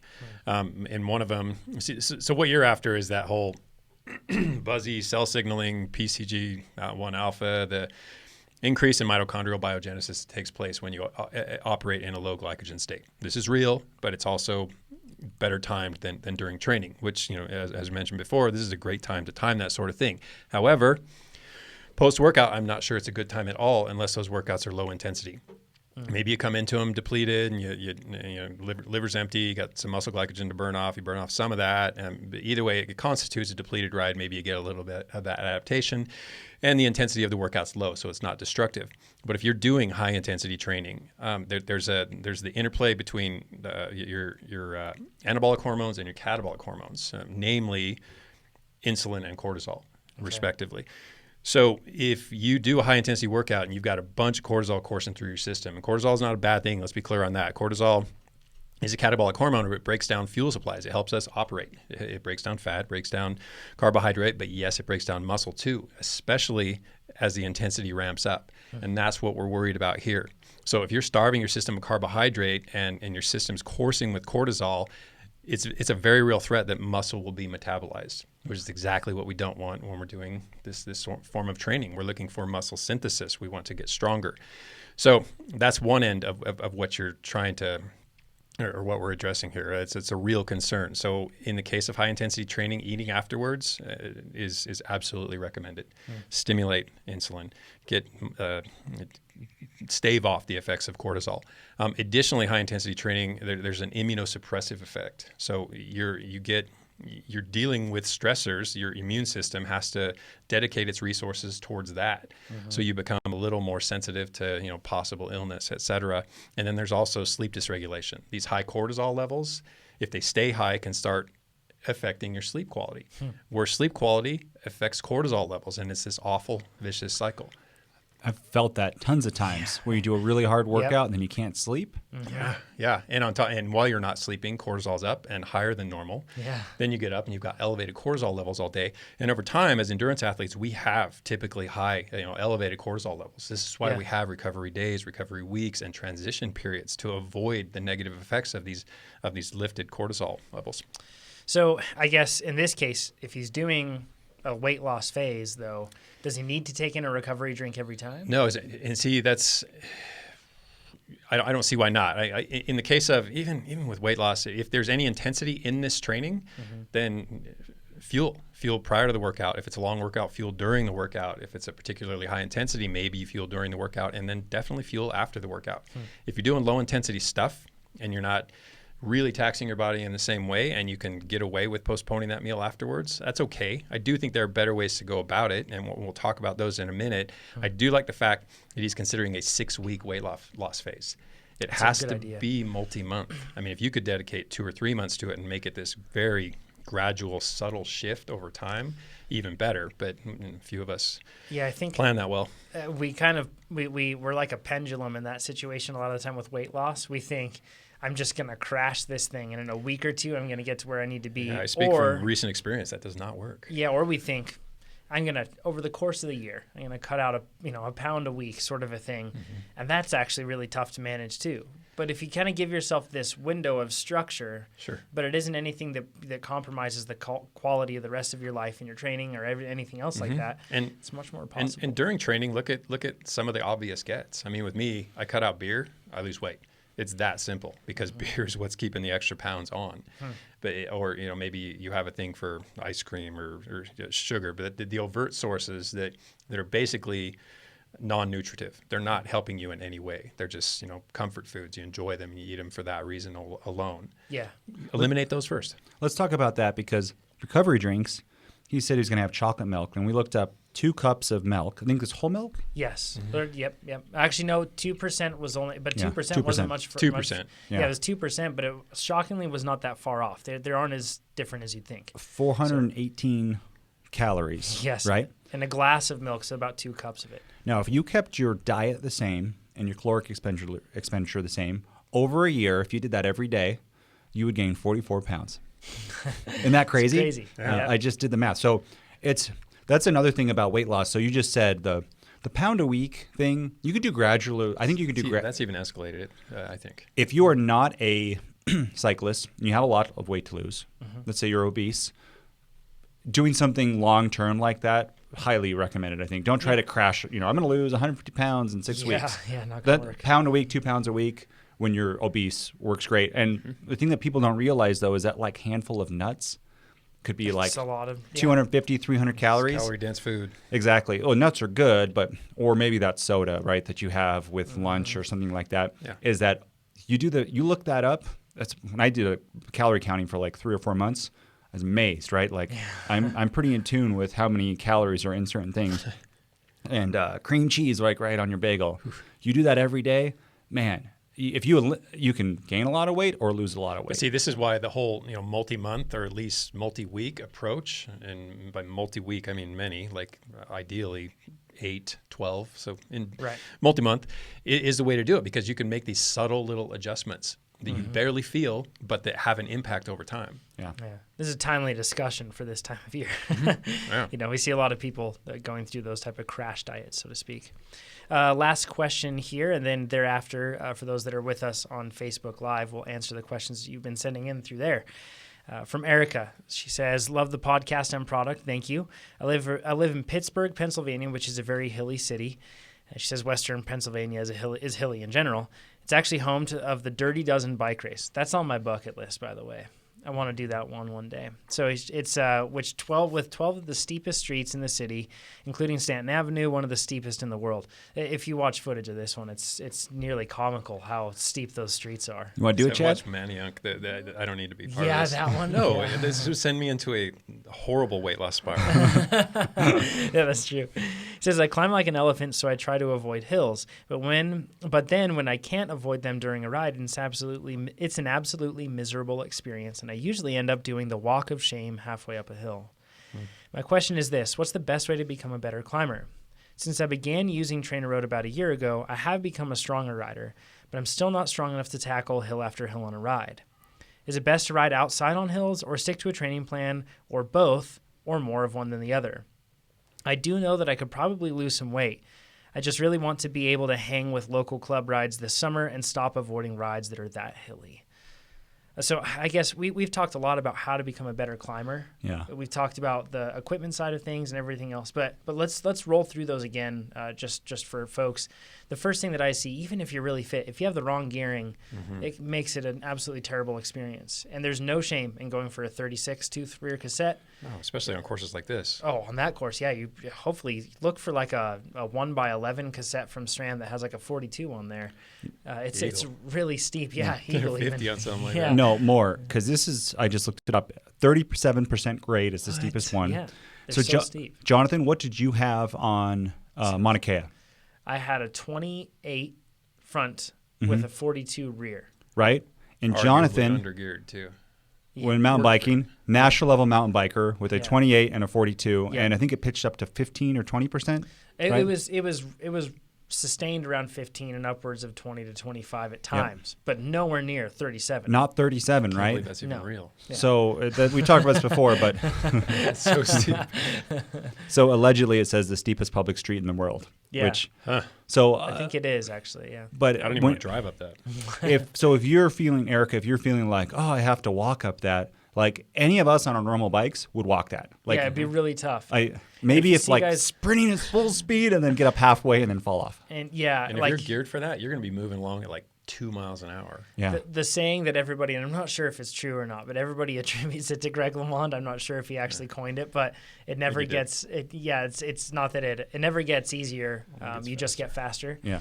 And I promise you that nobody is going up those climbs thinking it's easy. Not a single person. It's really hard, no matter what you're doing. So don't feel like you like you're getting you're in a bad hand and everybody else it's easy for them. It's tough. It won't ever become easy but it can become more manageable with proper gearing. I think is the first step that you want to do. And pacing, we didn't tack this on the list, but there is a matter of pacing. If you know it's a long climb and it's horrendously steep and you go full gas into it trying to get on top of your gear or whatever, that could punish you real early on. And when she says that she can make it halfway, then she starts to walk, that makes me think that it's just the intensity is just too high. Yes. So if she can lower that intensity, and I'm guessing that she just because if you had extra gears, you could lower that intensity. Yes. But if you don't have extra gears, you just start grinding. Then you have to walk. Yeah. And I walked a hill at single track 6. Like if someone was so steep, no shame, it happens. I say another thing. I ride with a 32 on my bike. Chad rides with a 32 in the rear on our bike. Yep. A lot of people they ride with a 25 or something. Like get the go for bigger. Chris Froome rode a 32 in the Tour. Did. Yeah, right? they'll change their gears around to suit the course. They go with some crazy gear ratios so that they can spin up these very steep climbs. As it should be. The dogma needs to die pretty hard that sits there and tells you that you should be taking pride in having a tiny rear cassette and a big front ring. Yeah, that's so. For day-to-day riding, Erica, I would go to your bike shop and get more gears.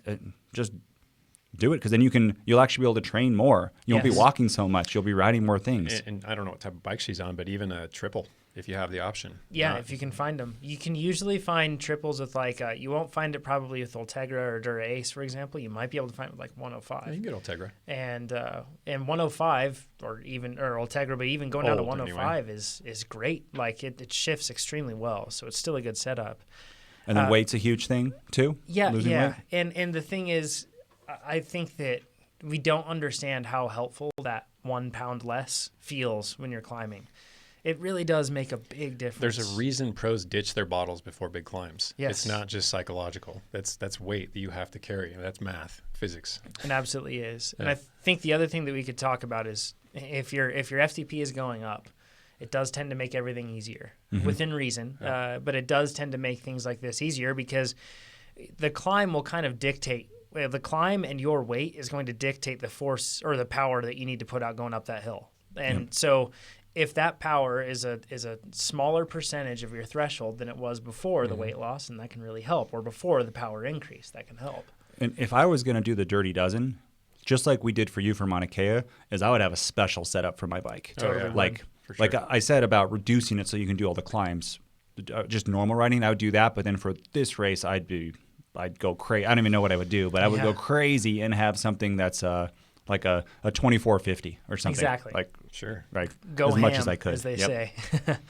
So hopefully that gives you some tips on how to become a better climber there, Erica. Thanks, everybody, for submitting your questions. You can do so at trainerroad.com/podcast.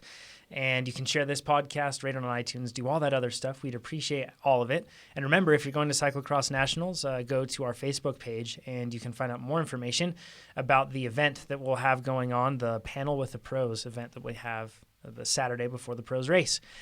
Thanks, everybody. We'll talk to you all next week. Thanks, everybody. Bye-bye. All right, and those that are with us on Facebook Live, stick around. Joe says, loves the gains from TrainerRoad. Hair gains. Lol. Hair gains. Chad needs more TrainerRoad. Just kidding, Chad. I'll stop that. Old joke. Not funny anymore. Stopped phasing me a long time ago. Where's Chad's plaid shirt? Chad has a very nice hooded shirt. Yeah, we talked about that. Daniel, I didn't get the memo. This is a good one for Jonathan. Daniel says, I want to improve my cross-country mountain bike skills, or cyclocross mountain bike skills. What can I do in a grass field to do this? Do the drills you mentioned a while back work for mountain bike?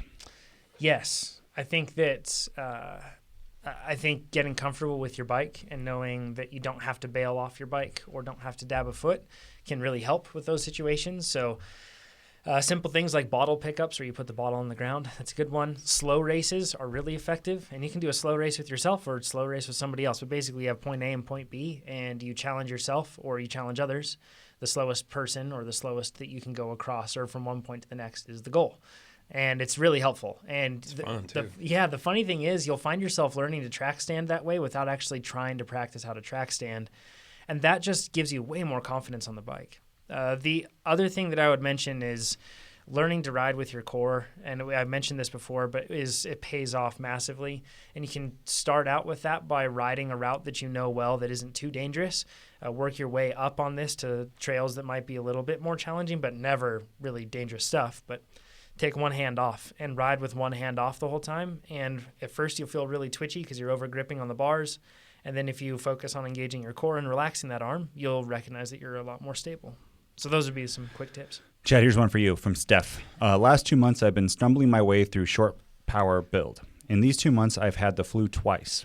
Both the FTP tests during build and now at the start of base again, doing base, build, specialty. I have found myself bailing halfway through either one of the 8-minute blocks. After illness, I thought I felt better, but now I'm doubting this. Is it possible that my FTP dropped significantly during these 2 months? 2 months off the just 2 months of intermittent sickness? No, so what I'm getting, I'll answer this. Okay. So what I think what Steph is saying is I've gotten sick twice, and now as I'm doing the 8-minute blocks, I'm actually bailing during the 8-minute test. I'm bailing during the test period. And in my mind, what I'm hearing there is improper pacing. Yeah, that's exactly it. And being sick during this time, Steph did lose some fitness. Regardless of where your FTP is, if you can't assess it, you're pacing poorly. Yeah. So you have to be able to get through that 8-minute effort to figure out what's sustainable for 8 minutes. I also think Steph could just self-adjust, especially coming off self-adjust FTP, coming off of sickness. 8-minute test is hard. You can just tweak it to where, I know this sounds, you want like a hard number, but it feels good. Yeah. We do that very often. Totally. If you had a 250 watt FTP going into it and you know that last time I assessed, I think I did, well, I haven't assessed in quite some time, but my FTP was at 320. I was off the bike for quite a long time. I knew it was going to be maybe 290 based on how long it was. Set it there, went and just, kind of played the workouts by ear. Turns out that was even a little high, knocked down 280. Now everything's going well. So you don't have to formally assess necessarily. You can just kind of tweak it, especially if you've got, a pretty well-rounded training history and you got a lot of information to base that on. One question that I see here, quick from Stan, is it common to have less power in the winter due to the cold? Nope, the cold shouldn't be affecting your power output. So, but I do actually hear that misconception sometimes. So, next one from Jason says, when time allows in a yearly calendar, should one spend time working on a weakness before jumping into base training? For example, spend a month working on VO2 before starting base training. If so, how would you advise doing this? It's a good time to address weaknesses for sure. All that's going to get covered over the course of your training anyway, but if you want to heap a little extra emphasis on that, that's not a bad time to do it. And frankly, I don't think there's any bad time to do VO2 max work other than, recovery weeks and transitions and whatnot when you actually need the rest. But VO2 max work doesn't have to be these grueling 2 and 3 minute efforts. It can be little 30-30 repeats. It can be 30 on, a minute off, whatever it is. You're just exposing yourself to that level of intensity for whatever durations are sustainable at the time. Yeah. And, as long as you progress it over whatever that span is, whether it's 2 weeks or 6, as long as you're, upping the demand from week to week, you're going to benefit from it. Alex says, hello guys, Happy New Year. I've chosen to do traditional base instead of sweet spot base since I'm trying to lose weight. Currently on a 1,000-calorie deficit diet, aiming to lose 2 pounds per week. That's rough. Yeah. That's a big deficit. My question is, I always hear you guys talk about traditional base as one of the chosen path for pro cyclists who have lots of time to develop base on 4 to 6 hour rides. But it seems that the plan has relatively shorter rides, even on the high volume plan. Can you explain the reason for that? Thanks in advance. Solid 5 stars. Alex, it's because we're not developing this for pro tour, grand tour riders. If we had a grand tour rider plan that was traditional base, and we don't want, it's hard to sit on a trainer for 6 hours, right? Exactly. Some Ironman athletes do it, but you'd be surprised what the quality is over the course of a 3-hour ride on a trainer, though. 3 hours equates to a whole lot more time outdoors. I think Bill Black, who does a lot of indoor training, he's a very knowledgeable guy, great race credentials, and smart dude, has done, he put the ratio at 1.5. It's in a 1.3 to 1.8 range, and 1.5 falls right in between to that. So when in doubt, look at a 3-hour ride, more like a 4.5-hour outdoor ride. And it sounds excessive, but it's not. It's stressful. You have a whole lot less coasting. There's no coasting. Yeah, there's no coasting. You're just constant on it, and that does change it. And also, one thing I wanted to make clear, too, when Nate said we aren't designing this for a pro tour rider or anything else, that doesn't mean that a pro tour rider couldn't benefit from it. he still can. It's just we're designing these workouts to be as effective as possible because the majority of people in this world are time crunched, and they need to be able to get their training in the most productive way possible. The difference between what you do and a pro rider is they do more of it. Yeah. Like they're not doing some other special workout. Like they can't do 2x20 at 110%. Like, you know what I mean? They're still doing it at threshold. They're just doing it more often with more filler workouts and more TSS. And they have more time to recover, so they can do that because they don't have normal life. Exactly. And the other thing, look on your outside ride. If you're doing a 4 or 6 hour ride, look at your time at 0 watts. Yeah. Right? Especially if you live in a semi-hilly place. Yep. Like, it'll be huge. I just did an outside ride, and I think almost in 2 hours, I got the same TSS that I would get, in a much shorter ride, and I did some punchy stuff, right? Yeah. So, yeah. This one comes from Javier. He says, I find that I can't maintain the same power on the trainer than outdoors. For me, it's harder to maintain power on the trainer. Is this normal? It's not uncommon to see that, especially in the beginning. And we've discussed that pretty commonly. A lot of the time it comes down to cooling, and you need a very effective fan. The Lasco Performance Series are ones that you can look up.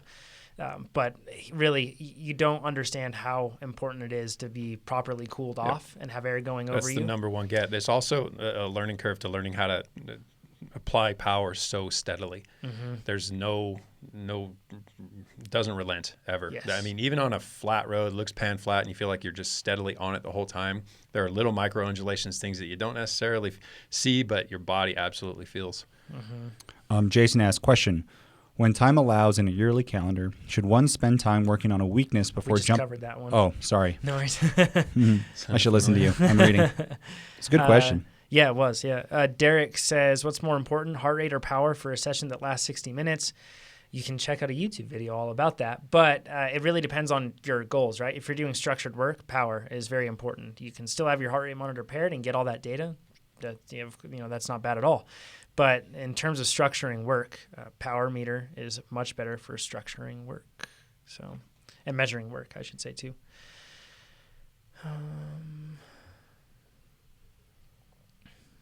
Let's see.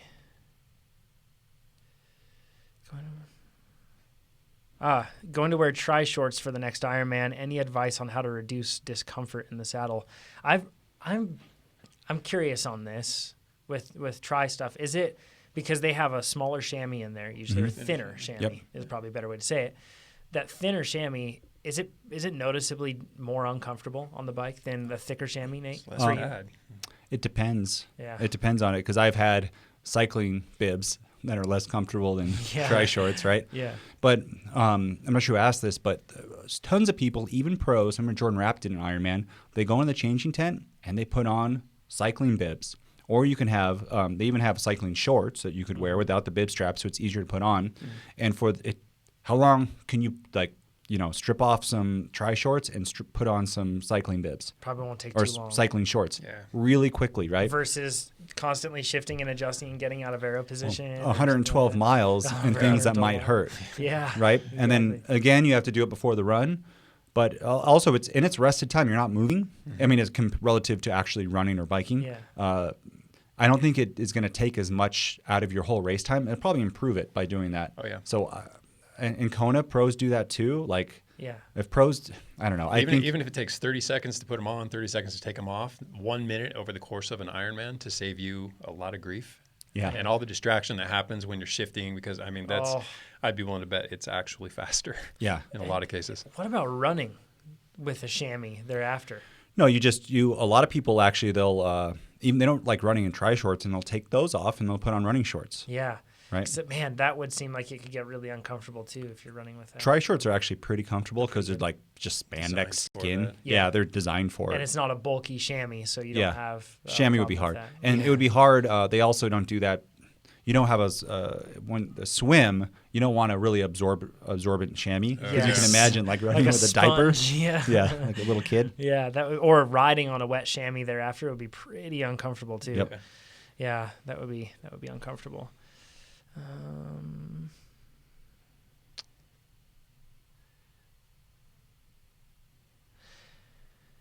Let's see.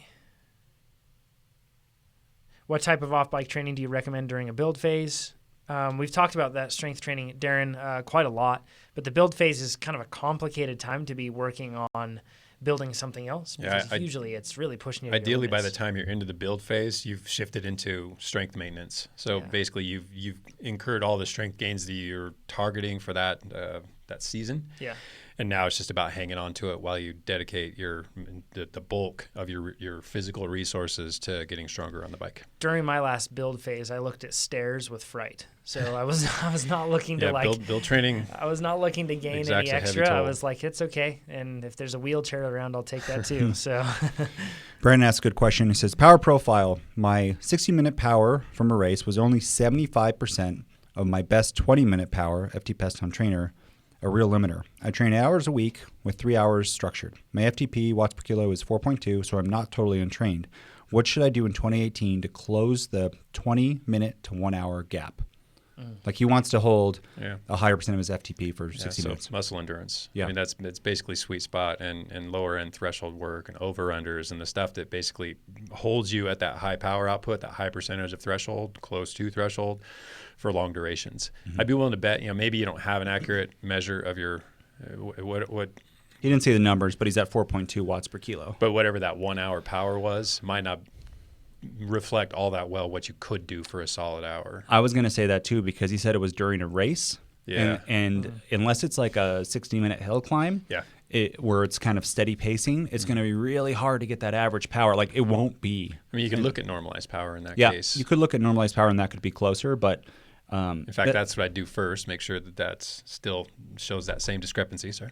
Yeah, but it's so if you're Brandon, sustained power build, obviously 40K TT, both of those. Sweet spot base. I mean, sweet spot base, sweet spot work. Period. But that progression yes. for 2018, and you look at the workouts in the 40K TT. You eat your sweet potatoes. You can get through if you can get through those, it's pretty much threshold for, you start at like 48 minutes and going up to an hour, and then you'll get those numbers closer together. You're growing that work capacity, being able to stay at that, that narrow range of power output for increasingly long periods of time.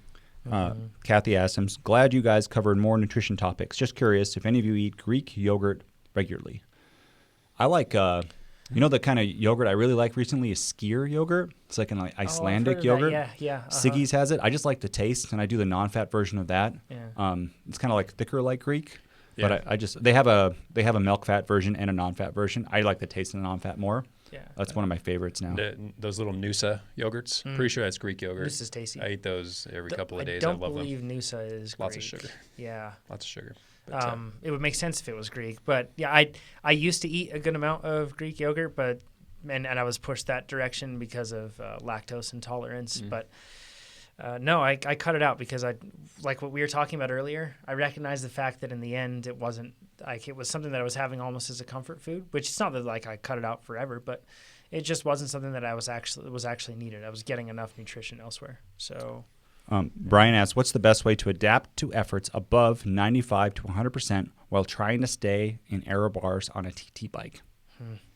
Time and position to make it gradual. A lot of the workout texts will kind of guide you through this if you turn it on, if the workout includes it.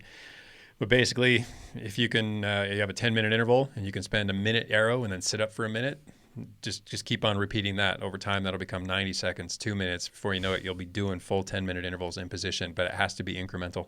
Have you guys started to train on, I know you haven't because you don't have a TT bike. Nope. Have you started training your TT position for a 40K TT coming up? No, it's going to happen this week, but it's kind of a short week for me, so I'm going to start next week. However, what I have been doing, and we were talking about this, is I've been spending more time in my drops. Yep. In fact, actually on that mountain bike ride that I did this weekend, on the way back, the whole way, I did that thing that you cringe at whenever I do on my, I held my crown on my mountain bike because it's darn near my That's crazy. It's not, no, it's just wonkiest fine. position I've ever seen. You're going to lose a finger. It's not, no, I can't do that. A tire can't even go that high up. Don't have the travel. So anyways, it's for those that don't, it's a crown tuck. If you can probably look up on my Instagram, but you hold on to the top, the top part of the crown of the fork. Yeah, you're holding onto your fork with two hands. Yeah, but your fork doesn't use all that travel up there, and mine's inverted, so. TrainerRoad's official stance is please don't do it. Keep your fingers. Yep. Makes you more aero. But I've noticed, in the aero, like in the drops, if you don't train there, man, it hurts way gets more hard. in different parts of my legs, and I get out. But so I have to do more of that. Again, we're going to go get fit by Dan Enfield middle of January. Then it's full on TT position, and I will be, Brian, I'm going to be in your boat too. It's hard. Like I'm going to staying there. Yeah, you got to. It's almost you have to be prepared to know that you're going to put out less power, because if you try to get in the air position, you're like, I'm just going to do this workout like normal. Yeah. You're going to fail. You know, one thing that I thought of the other day, a lot of people, it's likely. A lot of people say, I just went out for that first group ride of the year and it was really hard. And we hear that a lot of the time, and they're wondering why, and they feel they're kind of upset because they expected to just smash it. I think a lot of people train on the tops and the hoods, anything else like that, without going into the drops. Then when you get out on that group ride, you're so focused on staying out of the wind that you're spending the majority of the time in the drops. So how much of that foreign experience that you're having when you're riding with that group is just because you're not used to riding in the drops? And chances are, if you're riding with a group ride like that, you're spending a ton of time in those drops if you're toward the pointy end of that thing. Or if you're feeling fatigued just because you're trying to be as aerodynamically efficient as possible. Yeah, it challenges the muscles in what may seem to be subtly different ways, but they're not so subtle. How long do you guys spend on your hair from Kyle? It's really fast. It's like you put stuff and go, and then it's done. Yeah. The key is just to grow it longer. Yeah. Truth. It's easy. That's it. Chad, what about you? I shave my head every 7-10 days. Nice. That's it. But that takes a while, right? No. 3-4 minutes. Yeah. Oh, that's so quick. Yeah. Easy peasy. And I do use a blow dryer, but it's not for long. So these are the important things we're answering here. Let's see.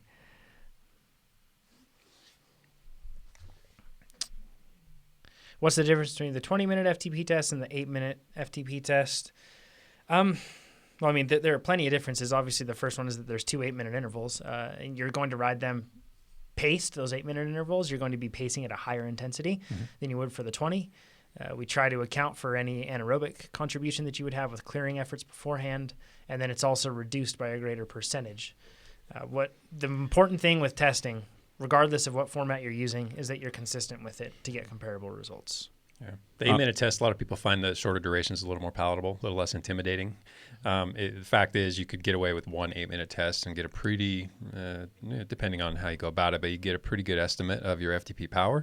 Ideally, you do both of them because we can learn things by comparing those two efforts. If you had a strong effort on the first one, you fall apart on the second one, says your endurance isn't all that top notch. Maybe some people use the first one as kind of get their bearings, figure out maybe I can get away with more, but I'm going to be conservative. So then they go full gas on the second one, get maybe a little better representation of what they can do long term. Brandon said that for that TT, his hour power to 20-minute, it was on a hill climb TT. So it's just got to train for it, right? Muscle endurance, yeah. Your ability to generate. Just put a lot of power to the pedals for long durations. So it's just being able to be strong for longer. And Alex, who asked maybe the most questions of anyone, said, it's great, Alex. We love it.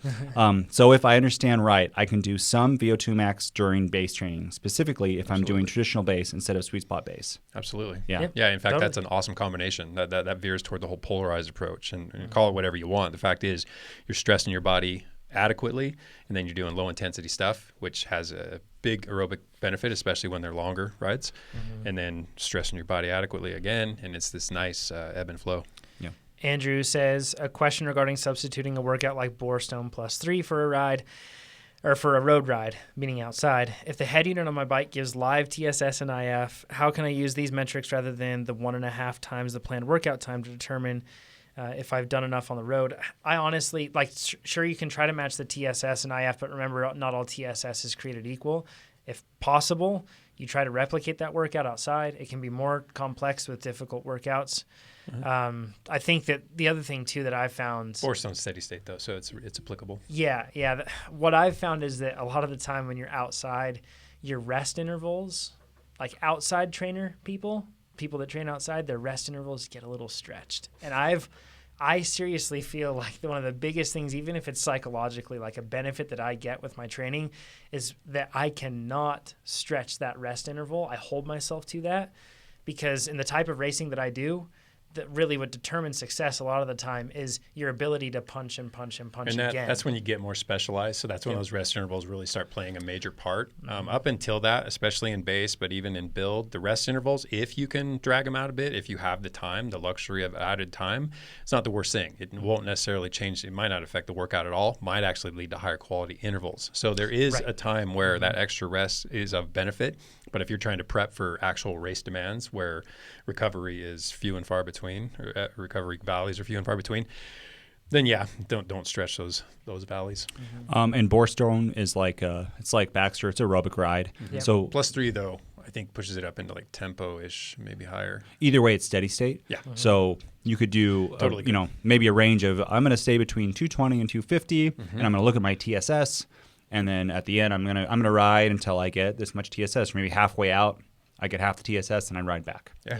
And that's totally doable. It would really work with a workout like that. Yep. And especially as you get into a longer indoor ride, like we understand, being on an indoor trainer for 3-4. My best is 3 hours and 37 minutes. And that is it's hard to do, right? And I can do 2 hour rides pretty often, but if you're getting that 4 or 5 hour territory. Outside ride, and you got the terrain, and you got the weather, and you got the safety, totally go for it. Yeah. Brian, he's a gravel beast, by the way, this Brian Bickle guy. He's done Kanza and a bunch of other ones like that. But says, if you've tested TrainerRoad for a few years, how do you feel about testing in erg mode to back into your FTP that way? So I think that what he's implying with using TrainerRoad for a few years, he's saying that you kind of know where you're at, or you understand how to properly pace or anything else like that. I think that might be the only case for testing in erg mode. Yeah. Is if you know what it is and you're trying to basically keep yourself on task. So you set it and just make yourself endure it. Yep.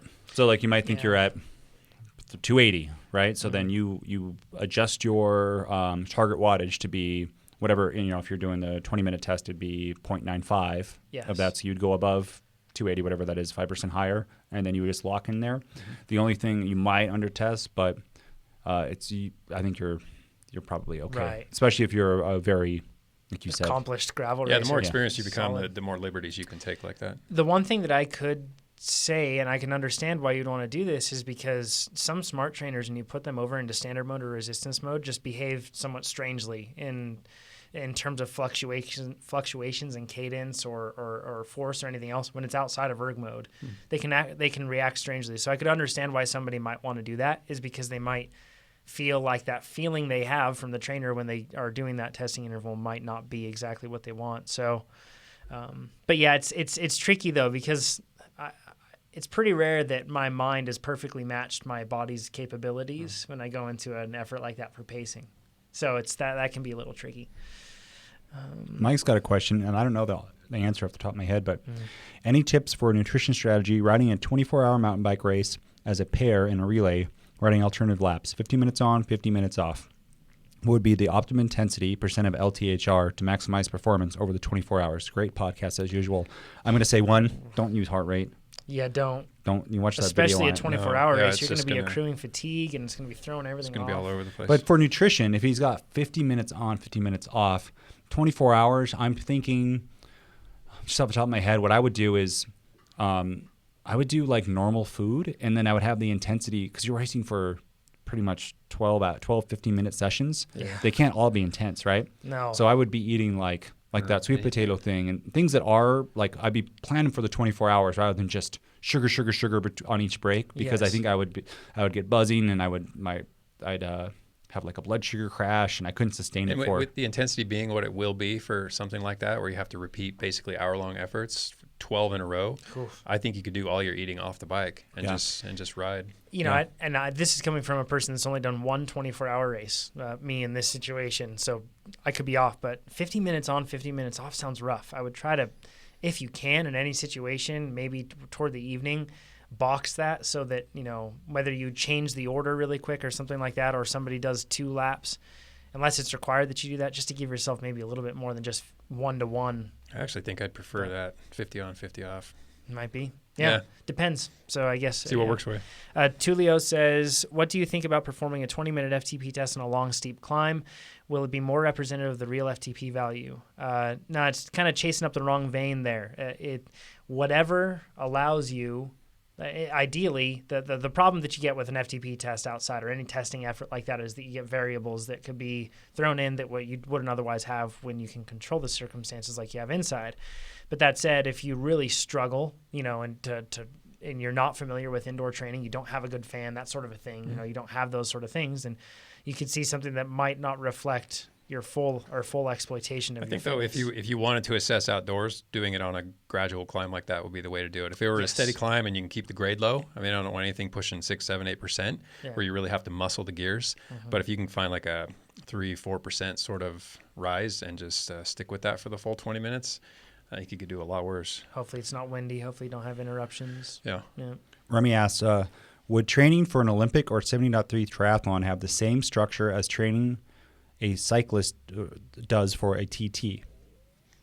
So, very much so. Yeah, obviously you have to balance the demands of the other two disciplines, but the bike training is so very similar. We're emphasizing muscle endurance. You're looking at a 2 to 3 hour ride where you have to maintain a very steady output. Which is basically, it is a time trial. And Remy, we have Olympic, 70.3, and TT plans inside of TrainerRoad. True. Awesome. All right, everybody. Thank you for joining us on Facebook Live here. And you can submit those questions throughout the week. Remember, at trainerroad.com/podcast. We'll be broadcasting next week we won't be doing a Thursday podcast next week. I forgot. I should have mentioned this. I didn't know. I'll add this in the beginning. We're going to be doing just the Saturday live broadcast event that we'll be doing for the athlete panel for Cyclocross Nationals. So that'll be Saturday at 6 p.m. Pacific. And that's not this Saturday. It'll be the following one. So I'll make sure I patch that into the live podcast too, to the podcast recording so people get that. Thanks, everybody. We'll talk to you next week. Thanks, everybody. Bye-bye.